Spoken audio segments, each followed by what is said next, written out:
বাজারে থাকা ৫, ১০ ও ২০ টাকার কাগজের নোটগুলো দ্রুত পরিবর্তন করা হবে বলে জানিয়েছেন অন্তর্বর্তী সরকারের অর্থ উপদেষ্টা ড. সালেউদ্দিন আহমেদ। সেই সঙ্গে দেশের মানুষের মুদ্রা যত্নের সঙ্গে ব্যবহারের আহ্বান জানিয়েছেন তিনি। সোমবার সচিবালয়ে রপ্তানি উন্নয়ন ব্যুরোর কর্মকর্তাদের সঙ্গে বৈঠক শেষে এই তথ্য জানান তিনি। ড. সালেউদ্দিন আহমেদ জানান, চলতি মাসে বা আগামী মাসে বাজেট রিভাইজ বা পুনর্বিবেচনা করা হতে পারে। বাজেটে বড় বড় উন্নয়ন খাতের প্রকল্পগুলোর বিষয়ে সরকারের উচ্চ পর্যায়ে সিদ্ধান্ত হবে। কালো টাকা সাদা করার সুযোগ আমরা বন্ধ করে দিয়েছি। জিডিপির বাস্তব সংখ্যা কত তাও জানার কাজ চলছে। তিনি আরও বলেন, দেশের মানুষকে মুদ্রা যত্নে রেখে ব্যবহার করতে হবে। রপ্তানি কিভাবে কোন কৌশলে বাড়ানো যায় এ নিয়েও বৈঠকে আলাপ হয়েছে।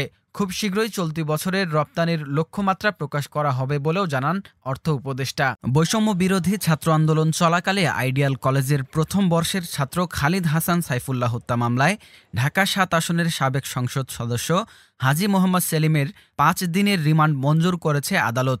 রিমান্ডে নেওয়ার সময় কাঠগড়ায় তাকে অঝরে কাঁদতে দেখা যায়। সোমবার ঢাকার মেট্রোপলিটন ম্যাজিস্ট্রেট আখতারুজ্জামান শুনানি শেষে তার ৫ দিনের রিমান্ড মঞ্জুর করে। আদালতের কাঠগড়ায় তোলার পর তিনি কান্নায় ভেঙে পড়েন।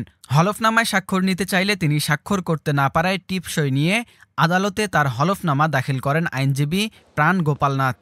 এর আগে রবিবার রাতে রাজধানীর বংশাল থানা এলাকা থেকে তাকে গ্রেফতার করা হয়। পরে সাইফুল্লাহ হত্যার অভিযোগে লালবাগ থানায় মামলায় হাজী মোহাম্মদ সেলিমকে ১০ দিনের রিমান্ডে নিতে আবেদন করা হয়। মামলা সূত্রে জানা যায়, গত ১৮ জুলাই বৈষম্য বিরোধী ছাত্র আন্দোলনের সময় লালবাগের আজিমপুর সরকারি আবাসিক এলাকায় আইডিয়াল কলেজের প্রথম বর্ষের ছাত্র খালিদ হাসান সাইফুল্লাহ গুলিবিদ্ধ হয়ে মারা যান।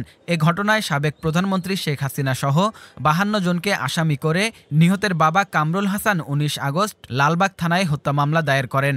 এর আগে ২০২০ সালে নৌবাহিনীর এক কর্মকর্তাকে মারধরের ঘটনায় ছেলে ইরফান সেলিম গ্রেফতার হওয়ার পর বেরিয়ে আসতে শুরু করে ঢাকা ৭ আসনের দাপুটে এই সংসদের দখল কাহিনী। ২০২৩ সালের ৩ মার্চ দুর্নীতির এক মামলায় সরকার দলীয় সাংসদ হাজী সেলিমকে অবৈধ সম্পদ অর্জনের অভিযোগে দুদকের করা মামলায় বিচারিক আদালতের দেওয়া ১০ বছরের সাজা বহাল রেখে রায় দেন হাইকোর্ট। একই সঙ্গে তার ১০ লাখ টাকা জরিমানা করা হয়। ২০০৭ সালে হাজী সেলিমের বিরুদ্ধে অবৈধভাবে সম্পদ অর্জন এবং ৫৯,৩৬,২৬,১৩২ টাকার তথ্য গোপনের অভিযোগে রাজধানীর লালবাগ থানায় মামলা করে দুদক।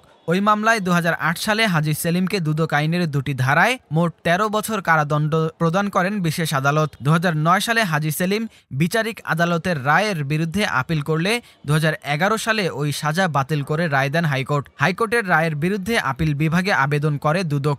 ওই আবেদনের পরিপ্রেক্ষিতে ২০১৫ সালে হাইকোর্টের রায় বাতিল করে পুনরায় শুনানি করতে নির্দেশ দেন আপিল বিভাগ। নির্দেশ অনুযায়ী ২০২০ সালে মামলাটি শুনানির জন্য উদ্যোগ নেয় দুদক। শুনানিতে হাজী সেলিমের মামলার যাবতীয় নথি তলব করেন হাইকোর্ট। ওই নথি পাওয়ার পর ২০২১ সালের ৩১ জানুয়ারি শুরু হয় পুনরায় শুনানি। শুনানি শেষে একই বছরের ৯ মার্চ রায় ঘোষণা করেন হাইকোর্ট। রায়ে আংশিক আপিল মঞ্জুর করে ১০ বছরের কারাদণ্ডাদেশ বহাল রাখেন আদালত। বাকি ৩ বছরের সাজা থেকে তাকে খালাস দেওয়া হয়।